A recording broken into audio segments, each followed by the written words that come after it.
So we're here in the IOSH studio at the Health and Safety event in Birmingham. Natasha, could you tell us a bit about yourself and the work you do around mental health campaigning? So most of my work is in schools and colleges with teenagers aged 14 to 18.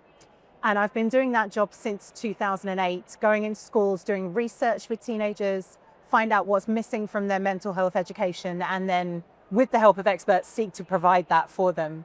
But over the past 5 or 6 years, I've been putting more focus on workplaces, if only because I think that perhaps older generations don't necessarily have the same level of mental health and emotional literacy that a lot of the young people that I work with have. So I'm sort of trying to get everybody on the same page. That's my mission at the moment. That's really interesting because you and I had a chat earlier and I talked about my journey through PTSD. When we're considering Gen Zs, Millennials, what's the predominant mental health issue that those demographics face? I think anxiety is the big one, but it means different things to different people, and it certainly manifests differently in different demographics and across various individuals. But I would say the core of a lot of what I'm hearing from young people is anxiety. And I have to say a lot of it is understandable anxiety, is because they have so much access to information about the world, and the world is a pretty stressful place right now. Okay, that's really interesting. So one of the things that I'm going to use this word knowingly, concerns me. I'm a much older IOSH professional. And I sometimes wonder, have I properly equipped myself to communicate with Gen Z and Millennials? I've read a few books, probably think I know a little bit, but what can I do to better understand the challenges that Millennials and Gen Z face and to communicate and understand them better? I think there's so many people like you who worry so much about talking to Gen Z that they end up actually avoiding conversations with them because they catastrophize and think it's going to end badly.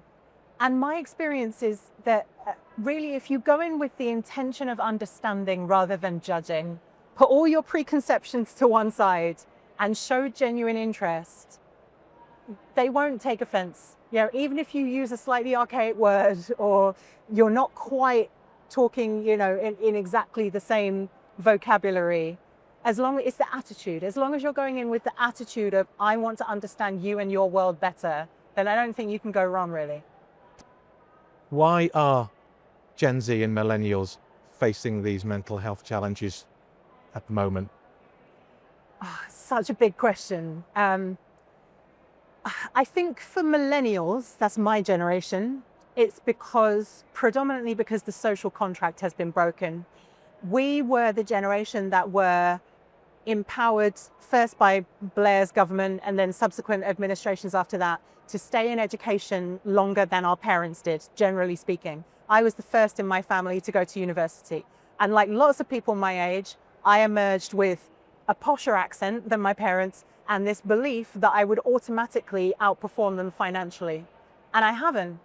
And home ownership, stability, cost of living, and just an anger that we haven't been able to, I know so many people my age who would love to have children and can't afford to have children. These things that we thought took for granted, where we would be able to have and would be part of our lives.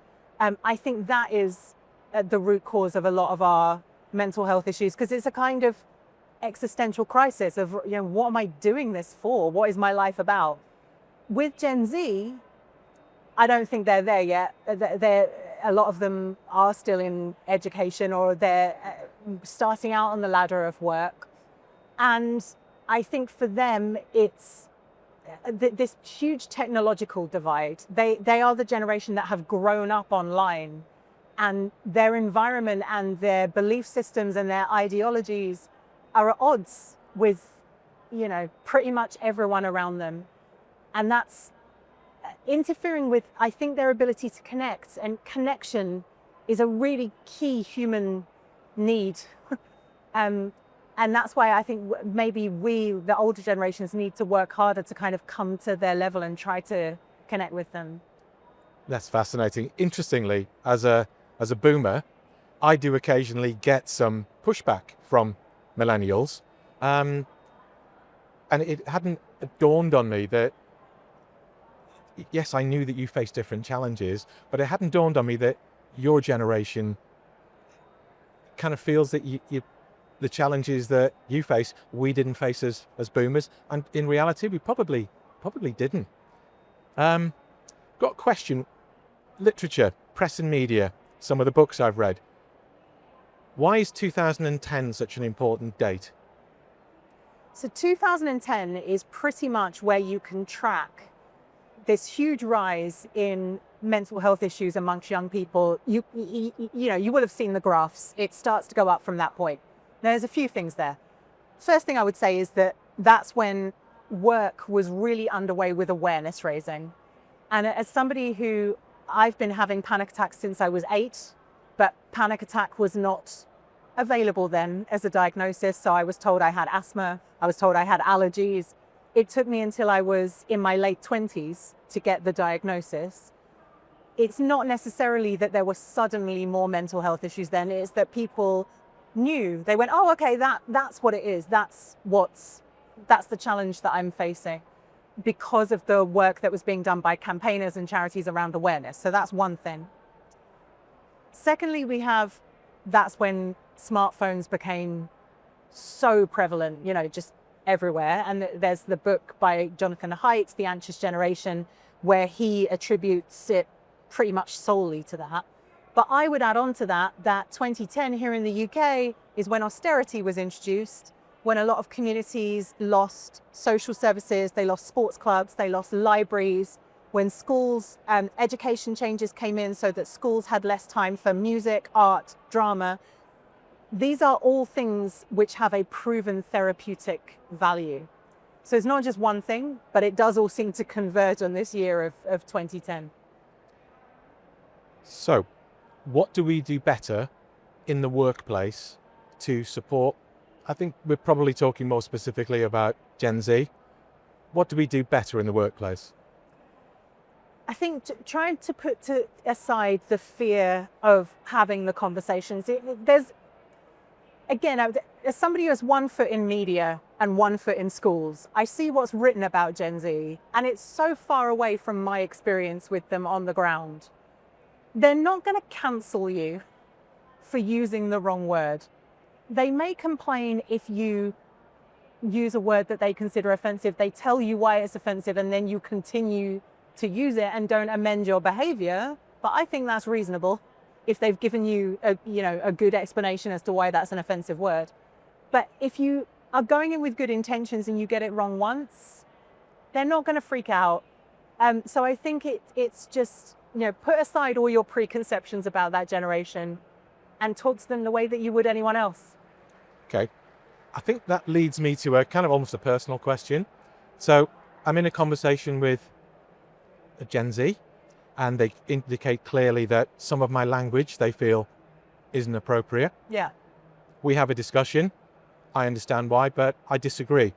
Isn't there some form of an agreement that you can reach, or is there a perception that Gen Z believes that they're right? Their reasoning is, in my experience, always sound. So I've never been in a situation where, like, for example, I used to use the word moron a lot. And then a disabled student said, go and look up the history of that word. It's ableist. And I did. And I went, yeah, you're right. I'll find a different word to describe what I mean. I don't understand the rationale of people who go, well, I'm going to carry on using that word regardless. I've never really understood that mentality. Again, probably slightly outside the bounds of the conversation, but there will be people my age listening into this thinking, what can we do better? And you've made some really valid points about, don't make assumptions that, that you're probably not even speaking the same language. But to me personally, what can I do better? I mean, there's books, but I mean, there must be, I guess there's things on YouTube, but again, I'd like to be a better IOSH professional. I'd like to communicate better. What can I do?